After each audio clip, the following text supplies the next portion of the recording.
नमस्कार नमस्कार नमस्कार दोस्तों, मैं Nikhilesh Jain Hindi ChessBase India channel पर आप सभी का हार्दिक अभिनंदन करता हूं। दोस्तों, आज सुबह सुबह मैंने एक आर्टिकल लिखा है और आर्टिकल के शुरू में मैंने लिखा भी है कि अब शायद वो समय आ चुका है जब भारत के युवा खिलाड़ियों से मेरा मतलब है इस नई फौज से है। निहाल, प्रज्ञानंदा, अर्जुन, गुकेश, ये जो है ये सब टेक ओवर कर रहे हैं और अब जो भी एक लंबे समय से, एक दशक से जो दिग्गज खिलाड़ी भारत के रहे हैं उनको पीछे छोड़ते जा रहे हैं। हर बड़े टूर्नामेंट में यही खिलाड़ी उभर करके सामने आ रहे हैं, चाहे वो अर्जुन हो, गुकेश हो। एक बार फिर से प्रज्ञानंदा जो है वो रेकेविक ओपन में जीतने के करीब पहुंच गए खिताब, और आज तो खैर उनका मैच जो है गुकेश से होने वाला है। खैर कल उन्होंने फ्रांस के खिलाड़ी हैं मैथ्यू कॉर्नेटे, उनको जिस अंदाज में पराजित किया भाई, क्या ही मैच हुआ, वो क्या ही मैच हुआ। और जब आप एक 2600 के प्लेयर को इस तरह से हरा दें सिर्फ 25 चाल में, तो मतलब समझ में आता है कि खिलाड़ी का स्तर जो है वो कितना ऊपर जो है वो जा चुका है। तो कमाल की शतरंज खेली प्रज्ञानंदा ने। आइए देखते हैं मुकाबला क्या कुछ हुआ मैथ्यू के खिलाफ, कैसे प्रज्ञानंदा ने जीत हासिल की। D4 से शुरुआत हुई, सफ़ेद मोरों से खेल रहे थे यहाँ पे Praggnanandhaa. D4, night F6, C4, E6, bishop B4, sorry night C3, bishop B4।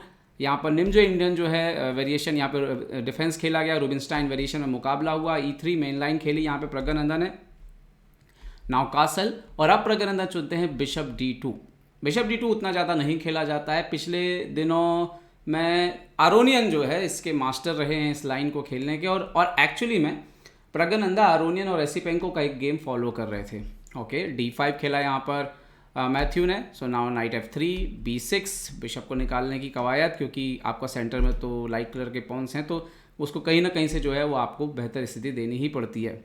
Okay, C into D5, E into D5, bishop D3। यहाँ पर वाइट का एक और बिशप जो है तैयार है। बिशप B7, क्वीन C2, और यहाँ पर जो है रुक E8 खेलते हैं ब्लैक, और E फाइल पे प्रेशर डालने की कोशिश है। तो सब कुछ ठीक लग रहा है कि सब कुछ बढ़िया है। यहाँ पर प्रज्ञानंदा A3 खेलते हैं। बिशप से पूछते हैं भैया वापस जाओगे या जो जगह बनाई है हाथी के हटने के बाद, या घोड़े को मारोगे। वो बोलते हैं हम वापस जाएंगे F8 पे। और यहाँ तक देखने में ऐसा लगता है कि अभी अगली चाल में वाइट कैसल कर लेगा और गेम अभी चलेगा, वाइट को स्लाइड बेटर है। लेकिन प्रज्ञानंदा यहाँ पर चाल खेलते हैं जो कि आरोनियन ने खेली थी और काफ़ी कम खेली गई है, नाइट G5। मतलब राजा को सेंटर पर ही रखते हुए यहाँ पर अटैक कर दिया गया है। अब राजा को सेंटर पर रखते हुए जब आप अटैक करते हो तो इसमें बहुत सारे लोग ये सोचते हैं कि यार हमने कैसल नहीं किया, राजा के ऊपर हमला हो जाएगा। तो निश्चित तौर पर ये बात आपको हमेशा किसी भी वेरिएशन में जब इस तरह की स्थिति बनती है या इस तरह की चालें, जैसे हम आप बोलें तो ओपनिंग का नियम तोड़ा जा रहा है कि कैसल की नहीं है, घोड़ा दूसरी बार चल रहा है, ये इसलिए ऐसा हो रहा है क्योंकि सामने वाला जो है आपका वो तैयार नहीं है आपके राजा पर हमला करने के लिए। तो जब भी कोई आपके राजा पर हमला करने के लिए तैयार नहीं है, वो पोजीशन कई बार इस तरह की होती है जहां पर आपको अलाउ होता है कि आप अपने राजा को सेव करने की बजाय जो है एक आक्रमण करने की तरफ जो है चले जाएं। तो ये पॉसिबल जो है वो हो सकता था यहाँ पर। आगे देखते हैं क्या होता है। यहाँ पर G6 खेला यहाँ पर ब्लैक ने। ओके, तो जैसे उन्होंने G6 यहाँ पे खेला तो अब वाइट खेलता है मूव H4। और ये जो H4 चाल है ये अरुणिन ने खेली है एसिपेंको के खिलाफ 2022 मार्च में। मतलब अब भी जो है भैया ये मैच हुआ है। और ये चाल के बाद सामने वाले जो थे मैथ्यू भाई जो है वो सही तरीके से यहाँ पर जो है वो डिफेंस जो है वो नहीं कर पाए। क्या हुआ इसके बाद, जो एसिपेंको का मैच हुआ था उसमें एसिपेंको ने इमीडिएटली सेंटर से अटैक किया था, काउंटर अटैक, मतलब जवाबी कार्रवाई तो आपको करनी ही पड़ेगी। लेकिन यहाँ पर इन्होंने खेला बिशप G7, मतलब थोड़ा स्ट्रेंथन किया अपने डिफेंस को, जो कि अच्छी चाल है, जो कि खराब चाल जो है वो नहीं है। ओके, प्रज्ञानंदा ने लॉन्ग कैसल कर लिया। और अब वो मोमेंट आता है जहाँ पर मैथ्यू भाई जो है, जिनका कैलकुलेशन जो है या बोलेंगे तैयारी जो है या जो कि समझ है ओपनिंग की, वो यहाँ पर ख़त्म हो जाती है। यहाँ पर जो सही चाल थी वो थी बिशप A6। मतलब ये जो लाइट कलर का बिशप है ना, इसको खेल से यहाँ से बाहर कर देना चाहिए था। अगर वाइट यहाँ पर H5 करे भी तो भी बिशप D3, क्वीन D3 और फिर C5 सेंटर से आप काउंटर अटैक कर सकते हो, जो कि रिस्की है लेकिन शायद थोड़ा बेहतर है जो कि मैच में हुआ उससे। नाइट G4 खेला भाई साहब ने, मैथ्यू भाई ने। अब नाइट G4 का आइडिया मुझे लगता है जो है वो कि कभी ना कभी F6 या F5 करके अपने इस अटैक को जो है वो आने से रोकना था। और साथ ही साथ आप एक F2 पर अटैक कर रहे हो भाई। लेकिन ना ये जो एक्सचेंज मारने की रणनीति थी, ये दो हाथियों पे हमला जो था वो सही रणनीति थी नहीं, क्योंकि जैसे ही F6 से आप हटे आपने H7 का स्क्वायर छोड़ दिया और यहाँ से जो कॉम्बिनेशन बना ये दो डायगोनल के जो पीसेस हैं आप देख लीजिए, यहाँ पर H5 ऊपर आ रहा है और जो उसकी जड़ थी H7 पे नाइट घोड़ा जो है वो सेक्रीफाइस कर दिया यहाँ पर प्रज्ञानंदा ने। और इसके बाद मैथ्यू भाई यहाँ पे 14 चालें हुई थी और आने वाली 11-10 चालों में जो है वो खेल जो है वो ख़त्म हो जाता है। कैसे ख़त्म हुआ? अच्छा, यहाँ पे नाइट F2 शायद खेल सकते थे, but after H5 for example यहाँ पे अगर इस तरह से खेला जाए तो night D1, so for example queen D1, और स्टिल वही दिक्कत है, अगर आप किंग H7 मारेंगे तो H6, king G8, G into F7, king F7, queen H5, मतलब मोहरों की कमी होने के बावजूद भी जो है ये खेल जो है वो बचेगा नहीं। किस तरह से ख़त्म हो सकता है? जैसे अगर यहाँ जाते हैं किंग E7 से क्वीन G5, अगर बिशप बचाना है तो पीछे आइए, and then queen G6, king F8, so ये रुक से चेक। स्थिति बहुत ख़राब थी। अगर अंदर जाएंगे तो चेकमेट हो जाएगी, और बाहर निकलेंगे, मान लीजिए कि यहाँ पे बाहर भी निकलते हैं तो रुक F7 से चेकमेट हो जाएगी। तो बहुत ही ज़्यादा अटैक जो है उनके ऊपर आ रहा था। तो नाइट F2 पे एक्चुअली में क्या होता है, H5 पे सबसे बेहतर होता है ब्लैक के लिए क्वीन D6 खेलना। ये सब हम एनालिसिस के बाद बता रहे हैं, बोर्ड पे आसान नहीं होता है ये सब देखना। H6 जो बेस्ट है, जो कि queen D3, queen G6, queen B5, और ये पोजीशन भी जो है ये वाइट के लिए ही बेहतर है।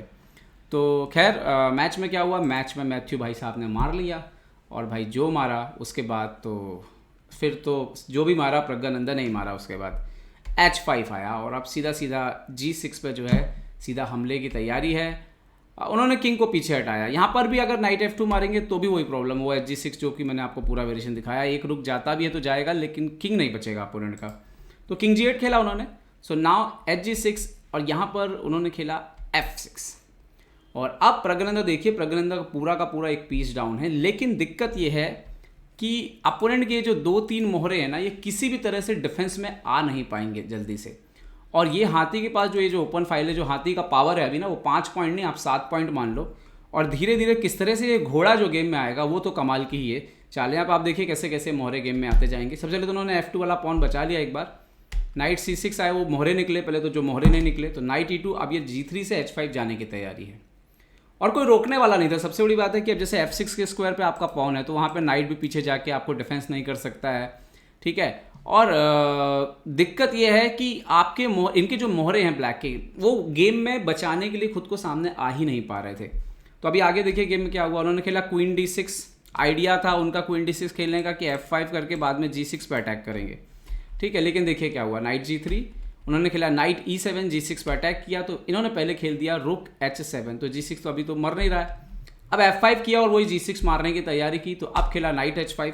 अब दिक्कत यह है कि अगर आप क्वीन G6 आते हैं तो रुक इंटू G7 आ रहा है, तो उन्होंने बिशप को बचाया। अब जैसे ही बिशप को बचाया तो बिशप इंटू F5 आ गया। अगर मारते तो क्वीन ऊपर आ रहा है, उसके बाद आप देखिए गेम ओवर है, क्योंकि वो नाइट ही नहीं बच रहा, फिर नाइट F6 आ रहा है। और अगर नाइट F6 जाते जैसे कि मैच में हुआ, सो नाउ बिशप B4 आखिरी चाल आई, इन्होंने खेला C5 एक्सचेंज और इसके बाद रिज़ाइन कर दिया, क्योंकि बिशप C5 का रिज़ाइन कर दिया, क्योंकि करें तो करें क्या।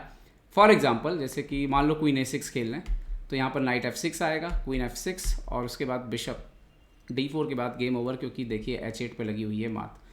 तो इस तरह की पोजीशन, और ये डेफिनेटली डीप प्रिपरेशन है, जब आपको पता है कि आप अपना एक नाइट सेक्रीफाइस करने के बाद आपको थोड़ा वक्त लगेगा पोजीशन को जीत में बदलने में, लेकिन अच्छे से स्टडी की गई है कि सामने वाले को भी पता नहीं लगा कि वो डिफेंस किस तरीके से करे, और प्रज्ञानंदा बिल्कुल प्लान के हिसाब से जा करके जो है अपोनेंट की एक प्रकार से मात करके आ गए। मात करना ही बोलेंगे, मैच को हरा देना। तो सिर्फ 25 चालों में मैथ्यू जैसे ग्रैंड मास्टर को पराजित कर देना, कमाल की जीत प्रज्ञानंदा की। उम्मीद करता हूँ ये वीडियो आपको पसंद आया होगा, और आप ये भी समझ सकते हैं इस वीडियो से कि ओपनिंग की प्रिपरेशन भी जितनी मायने रखती है, उससे ज़्यादा ये मायने रखता है कि आपने जो प्रिपरेशन की है उसकी कितनी गहराई तक आपको जानकारी है।